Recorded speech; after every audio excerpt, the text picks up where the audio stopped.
सुप्रभात बच्चों। हम अगली कड़ी में शुरू करते हैं। अध्याय दूसरा, व्यापार से साम्राज्य तक, कक्षा 8वीं। अभी जैसे हम देख रहे थे पिछले पीरियड में कि नवाब जो है मीर जाफ़र, यह कठपुतलिया नवाब बनाया गया सुजाउद्दौला को हटाकर, सिराजुद्दौला को हटाकर वहाँ पर बनाया गया। अब ये चाहते तो ये थे कि किस तरह से हमारे फेवर में, हमारे पक्ष में ज़्यादातर निर्णय बनाए जाए। ये कोशिश थी ईस्ट इंडिया कंपनी की तरफ से। तो पहले भी हमने देखा था पिछले चैप्टर में, पिछले पीरियड में, कि किस तरह से वो नहीं चाहते थे कि सीधे सीधे सत्ता की बागडोर, शासन चलाने की बागडोर अपने हाथ में ले लें।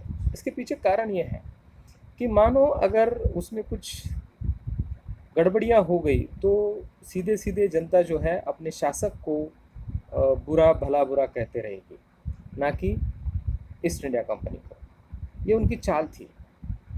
अब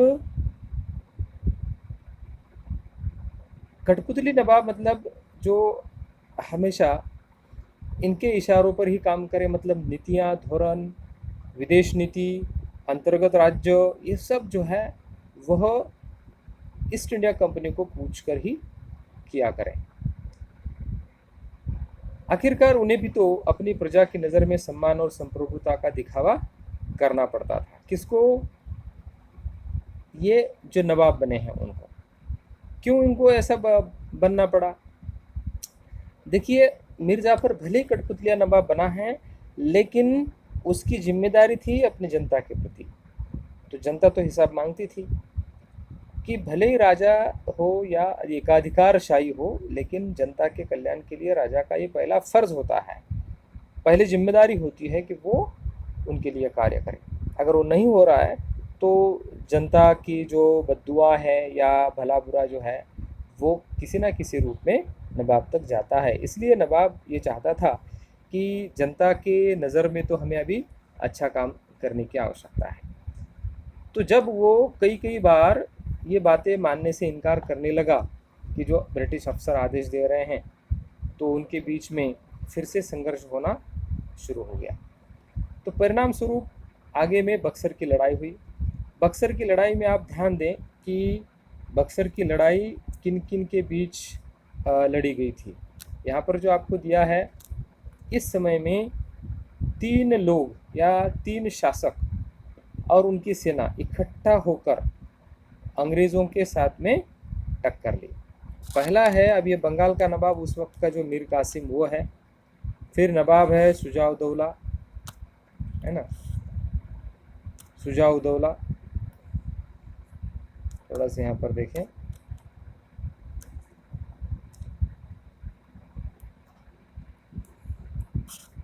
मीर कासिम, अवध का नवाब सुजाउद्दौला, बंगाल का नवाब मीर कासिम, और मुग़ल बादशाह, स्वयं मुग़ल बादशाह शाह आलम द्वितीय, क्योंकि उस घराने में पहले एक बार शाह आलम होके गए थे, इसलिए ये शाह आलम द्वितीय। इन तीनों की सेना संयुक्त रूप से उनसे भिड़ी। कहाँ पर भिड़ी? ये बक्सर में, है ना, बक्सर, इसीलिए इसको कहा गया है बक्सर की लड़ाई। आगे चल के तो इस लड़ाई में आप मुझे बताएंगे किसकी जीत और किसकी हार निश्चित हो सकती है? जाहिर है अंग्रेज़ों की। अंग्रेज़ों ने इन तीनों को एकत्रित रूप से परास्त कर दिया, तीनों को। तो परिणाम जो सामने आते हैं हमारे, वो ये, और उस परिणाम स्वरूप मीर जाफ़र को दोबारा नवाब बनाया गया, जैसे हमने इस पहले इसमें देखे थे। मीर जाफ़र को दोबारा नवाब बनाया गया, और अब नवाब को जो है हर महीने 5 लाख रुपए कंपनी को चुकाने थे। अब कंपनी ये किस लिए ले रही है पैसे? ये पैसे किस लिए ले रही है कंपनी? क्योंकि कंपनी अब पूरे उस प्रांत में लोग एवं अपनी सेना, अपना जो व्यापार करने वाले जो कॉलोनीज़ है, उन कॉलोनी की सुरक्षा, इन सब के ऊपर खर्चे के तौर पर नवाब से हर महीने 5 लाख रुपए चुकाना पड़ा। कंपनी और ज़्यादा इलाके तथा और ज़्यादा कमाई चाहती थी। अब ये किससे संभव है बताइए? ये संभव तभी है कि जब और से ज़्यादा इलाके वो अपने कब्जे में कर लें। मतलब धीरे धीरे कंपनी जो व्यापार कर रही थी, वो कंपनी अब किस में आ गई? सीधे सीधे प्रशासन में आ गई, राजकाज में आ गई। तो कठपुतली नवाबों के साथ ये जो उसके अपने अनुभव जो थे किनके, अंग्रेज़ों के, कि पहले तो तय करते समय या संधि करते समय तो वो मान लेते हैं, लेकिन उसके बाद वो मुकर जाते हैं और वो जो उनका आदेश है उस आदेश को धिक्कार देते हैं। इसलिए जैसे ही मीर जाफ़र की मृत्यु हुई तो क्लाइव ने ऐलान किया कि अब हमें खुद ही नवाब बनना पड़ेगा। यहाँ पर देखिए रॉबर्ट क्लाइव ने क्या डिक्लेयर किया है, खुद ही नवाब बनना पड़ेगा। खुद खुद नवाब। अब खुद नवाब मतलब क्या हो गया? जो सत्ता, जो ताकत पहले नवाब को प्राप्त थी, अब वो ईआईसी को प्राप्त होगी। तो इसी तरह से 1765 में मुग़ल सम्राट के द्वारा कंपनी की जो दीवानी है, दीवान मतलब दीवानी का अधिकार मतलब राजस्व वसूलने का अधिकार। अब देखिए यहाँ पर दोहरी शासन व्यवस्था हो गई, राजस्व वसूले ईआईसी और लोगों का सुख दुख देखे नवाब।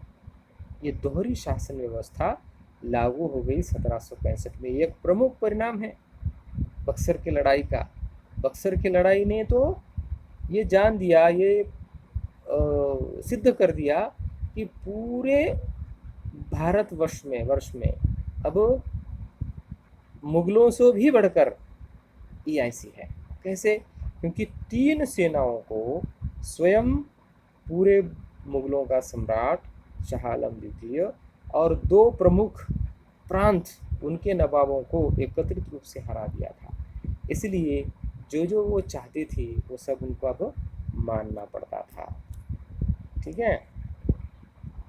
तो दीवानी मिलने के कारण कंपनी को बंगाल के विशाल राजस्व संसाधनों पर नियंत्रण मिल गया। यहाँ पर कुछ इरेडिकेशन है, ये जो है यहाँ पर आप समझ लीजिए कि ये कंपनी है, ये नहीं है कंपनी। और यहाँ पर एक जो है एक मात्रा नहीं चाहिए, नियंत्रण। ठीक है। तो दीवानी मिलने के कारण कंपनी को बंगाल के विशाल राजस्व संसाधनों पर नियंत्रण मिल गया। मतलब ये बात है कि अब संसाधन उसके पास है तो वो मनमाने ढंग से व्यवहार कर सकती है। एक बात यहाँ पर ध्यान देना बहुत आवश्यक है। पहले वाली स्थिति में इन कंपनियों को अपने देश से सोना चांदी लाना पड़ता था। यहाँ के व्यापारियों को वो सोना चांदी देकर उसके एवज में उनसे वो कच्चा माल या ये वस्तुएं जो हैं, व्यापार की वस्तुएं खरीद लेते थे। अब स्थिति उलट हो गई। अब उनको वहाँ से सोना लाने की ज़रूरत नहीं है क्योंकि राजस्व वसूलने का अधिकार इनको मिल गया है। मतलब लोगों का पैसा लोगों का सामान खरीदने के लिए उपयोग करें। तो प्लासी की जंग के बाद ब्रिटेन से सोने की निकासी कम होने लगी और बंगाल की दीवानी मिलने के बाद तो ब्रिटेन से सोना लाने की ज़रूरत ही नहीं रही, उल्टा हो गया। जो सोना उधर से आता था अब भारत से सोने का निर्यात उधर होने लगा है। तो कहने का अर्थ ये है कि किस तरह से बाजी पलट गई और इसीलिए उस वक्त भारत में इतना सोना आ गया था कि भारत को सोने की चिड़िया कहा जाता था। अब ये क्या हो गया, इसके पर काट दिए गए इस माध्यम से। तो अब इस कमाई से कंपनी भारत में सूती और रेशमी कपड़ा खरीद सकती थी, कंपनी फौजों को संभाल सकती थी और कलकत्ते में किलों और दफ्तरों का निर्माण की लागत भी उठा सकती थी। ये सब हो गया उसके कारण। और तो और कंपनी के अफसर नवाब बन बैठे। नवाब होना यह नवाब कहलवाना एक बड़े सम्मान की बात होती थी। नवाब कहलवाना मतलब सम्मान कैसा है? देखिए, नवाब मतलब एक बहुत बड़े, उस वक्त के मुगल प्रांत के बहुत बड़े हिस्से का, प्रांत का वह अधिकारी है। तो अब कंपनी को दीवानी मिलने के बाद, company is an establishment, it is an organisation, but whereas Nawab is an individual, officer is an individual, and officer are now behaving like Nawab's authorities. They didn't consider themselves as a servants of EIC. They consider themselves as Nawab. Now we are Nawab of Bengal.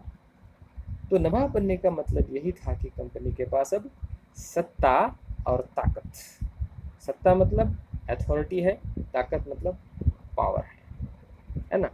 लेकिन इसके कुछ और भी फायदे थे, जैसे बताया गया है, कंपनी का हर कर्मचारी नवाब की तरह जीने लगा, नवाब बनने के ख्वाब देखने लगा, और वो अपने मनमाने ढंग से वो खुद भी व्यापार करने लगा। देखिए, ऑर्गेनाइजेशन को व्यापार करने का अधिकार है, ना कि अफसर को। अफसर इज जस्ट सर्वेंट, ब्यूरोक्रेट्स, नौकरशाह। लेकिन यहाँ पर बात क्या हो गई अभी कि स्वयं अफसर जो है वैसा बर्ताव करने लगे जो एक नवाब करता था। यहाँ तक ये बताया गया, इतना भ्रष्टाचार फैल गया कि मानो, देखो, निःशुल्क व्यापार तो हो गया, एकाधिकार हो गया, अब मनमाने ढंग से ज़बरदस्ती नजराने लेना। भारतीय जो नवाब थे, उनके जो वारिस थे, उनसे बहुत सारी, उनके पास तो ज़मीनें बहुत ही थी, तो ज़मीनों का, अलग अलग प्रकार के पैलेसेस का वो दान में, या क्या कहेंगे उसे, नजराने के तौर पर उनसे वो लेते थे। तो यहाँ तक बताया, उदाहरण के तौर पर खुद रॉबर्ट क्लाइव ने ही भारत में बेहिसाब दौलत जमा कर ली थी। 1743 में जब वह इंग्लैंड से मद्रास आया तो उसकी उम्र 18 साल थी। देखिए, अब 1767 मतलब लगभग कितने साल के बाद? 24 साल के बाद, है ना। 24 साल के बाद दोबारा गवर्नर बनने के बाद वो यहाँ से रवाना हुआ, तो उसकी दौलत मापी गई तो वो है 4,01,102 पाउंड। उस वक्त के 4 लाख, उस वक्त के पाउंड में हिसाब से 4 लाख पाउंड। तो ये अनगिनत उस वक्त के हिसाब से बहुत संपत्ति है। और दिलचस्प वाली बात यह है, एक विडंबना की बात भी हम कह सकते इसे, कि उसी को, रॉबर्ट क्लाइव को 1772 में उनको क्या किया गया था, ये भ्रष्टाचार की जांच करने के लिए उसके अंतर्गत जितने भी अफसर थे उनका भ्रष्टाचार की जांच करने का जिम्मा सौंपा गया था। मतलब जो खुद भ्रष्टाचारी है उसी को भ्रष्टाचार की जांच करने की जिम्मेदारी ब्रिटिश शासन के द्वारा दी गई थी। हालांकि जब ये वापस यहाँ से चला गया, कौन, रॉबर्ट क्लाइव, तो उनके ऊपर मुकदमा चला 1772 से लेकर 1774 तक ब्रिटिश संसद में, कि भ्रष्टाचार के आरोपों के लेकर। उसमें तो उनको निर्दोष स्थापित कर दिया गया, निर्दोष बरी साबित कर दिया गया। लेकिन ये सदमा, जो इतना काम उन्होंने उनके लिए किया, मतलब कंपनी के लिए किया, और कंपनी की तरफ से बाद में एक लज्जित होना पड़ा, एक ऐसे अपराध जो एक शान वाला तो ये नहीं है, तो उसको उनको झेलना पड़ा। इसलिए वो स्वयं ही 1774 में आत्महत्या कर बैठे।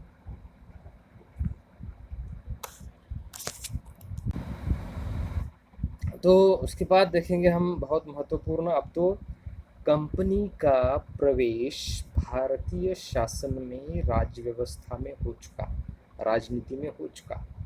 तो कंपनी ने अपने शासन को कैसे फैलाया, यह बहुत ज़रूरी है, जानना बहुत ज़रूरी है। तो सबसे पहले जैसे हमने देखा कि अब धीरे धीरे जैसे उनके सामने परिस्थितियां आती गई, उस प्रकार से उन्होंने कुछ नई नई प्रकार की नीतियां बनाना शुरू किया। देखिए, अभी भी उनका उद्देश्य ज़्यादा से ज़्यादा व्यापारिक मुनाफा कमाना है। तो ये मुनाफा तभी हो सकता है, उनके ध्यान में आ गया, ये मुनाफा तभी हो सकता है जब हम ज़्यादा से ज़्यादा इलाके अपने कब्जे में कर लें। तो इलाके कब्जे में क्या करने के लिए क्या किया उन्होंने? देखिए, भारतीय दो राजाओं के आपसी सीमाओं में जो विवाद होता है उसका फायदा अंग्रेजों ने उठाया है। कैसे? जैसे यहाँ पर जो दिया है मैं आपको थोड़ा सा समझा दूं। मानो ये एक प्रकार की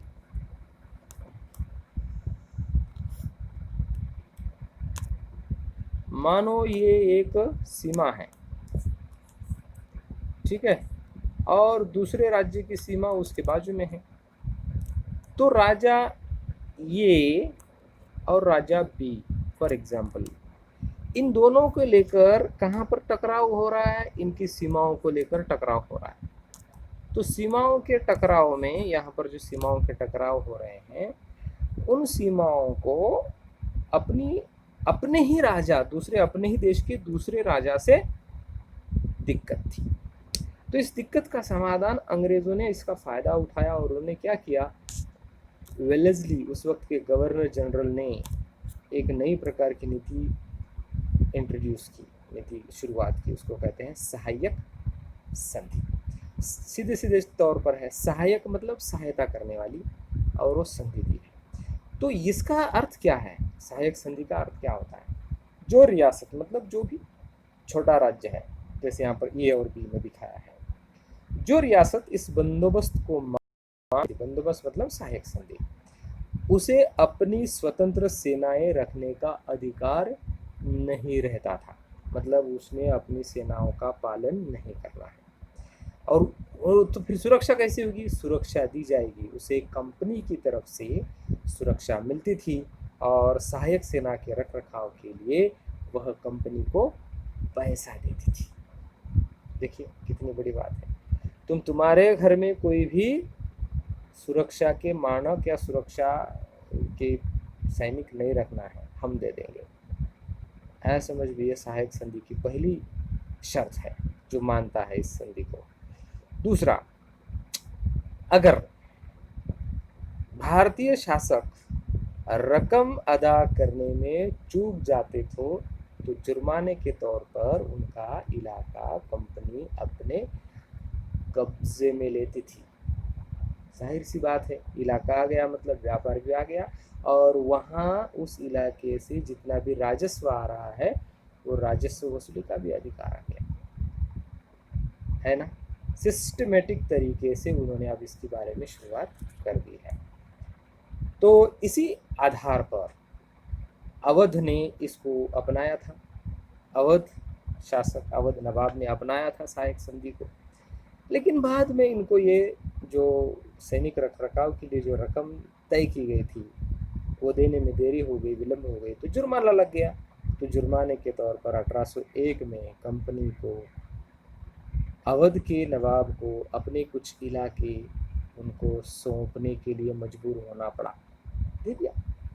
अब जाहिर सी बात है, जो इलाके अपने, अब उसके मालिक हम, तो राजस्व भी करेंगे, वहाँ से व्यापार भी करेंगे, एकाधिकार व्यापार करेंगे। और इसी आधार पर हैदराबाद के भी कुछ इलाके छीने गए हैं। ये बड़ी दिलचस्प बात है, समझ लो। इसके बाद आता है टीपू सुल्तान शेर मैसूर। उसके साथ कैसे टक्कर की? टीपू सुल्तान एक बहुत ही साहसी, शूरवीर भारतीय सुल्तान थे, विशेषकर मैसूर प्रांत के। तो मैसूर प्रांत में वहाँ के लोगों में काफ़ी मशहूर थे, अपने सेना में, अपने लोगों में, अपने प्रांत में, टीपू सुल्तान। और जिस हिसाब से उन्होंने अंग्रेज़ों के साथ टक्कर दी, इसके लिए उनको शेर ए मैसूर इस पदवी से नवाजा जाता है। तो शेर कैसे हो गए कि पहली बार जब लड़ाई हुई थी उनकी, किनके साथ में? अंग्रेज़ों के साथ में। तो उस लड़ाई में अंग्रेज़ों को भगा भगा के मारा था, है ना। तो ये टीपू सुल्तान मैसूर शासक, मैसूर के शासक, उनसे पहले उनके यहाँ पर कौन था? तो उनके पिताजी जो हैदर अली हैं, वे भी बहुत साहसिक सुल्तान थे। उनका शासनकाल यहाँ जैसे यहाँ पे दिखाया गया है 1761 से 1782 के बीच, और पुत्र टीपू सुल्तान 1782 से लेकर 1799 तक उनका शासनकाल रहा है। इन दोनों सुल्तानों ने मैसूर को एक भारतीय उपमहाद्वीप में बहुत बड़ा ओहदा मान सम्मान दिया था और वहाँ की प्रजा भी उनके शासन से काफ़ी खुश थी। तो बात यह आ जाती है कि टकराव की स्थिति अंग्रेज़ों और टीपू सुल्तान या मैसूर के राज्य के बीच में कैसे उत्पन्न हुई। जैसे आपने देख चुके हैं कि अंग्रेज़ों को हमेशा जो व्यापार करना होता था वो व्यापार होता था तटीय इलाकों में, है ना। अब मानो जैसे हमने यहाँ पर देखा था, यहाँ पर क्या था कि कलकत्ता, मद्रास, मुंबई, सूरत, है ना। इसी तरह से यहाँ पर एक मालाबार तट, ये जो हिस्सा आता है कर्नाटक वाला हिस्सा, ये मालाबार तट आता है। तो मालाबार तट से होता क्या था, व्यापार। किसका? अंग्रेज यहाँ से मालाबार तट से लेते थे काली मिर्च, हाँ, काली मिर्च। अभी भी बहुत सारे मसाले इस कोस्ट लाइन में होते हैं, इलायची ये खरीदती थी। और इन बंदरगाहों से मैंगलोर, वहाँ पर एक बड़ा बंदरगाह है कर्नाटक के हिस्से में आता है मैंगलोर बंदरगाह, वहाँ से वो निर्यात करते थे, भेज देते थे। लेकिन ये जो इस बंदरगाह से होने वाला जो व्यापार है, टीपू सुल्तान ने 1785 में इस निर्यात पर रोक लगा दी। किन बातों पर? ये तीनों जो यहाँ पर दिखाए गए हैं, इन तीनों वस्तुएं के अपने बंदरगाहों से निर्यात पर रोक लगा दी। इसका अर्थ हो गया कि उनको अब स्थानीय राजा, मैसूर के राजा, मैसूर के सुल्तान की सहायता नहीं मिली। इसलिए उनके दोनों के बीच में संघर्ष का कारण ये बन गया। और टीपू सुल्तान ये हिम्मत क्यों कर पाए? क्योंकि देखिए यहाँ पर चित्र आपको नजर आता है, चित्र में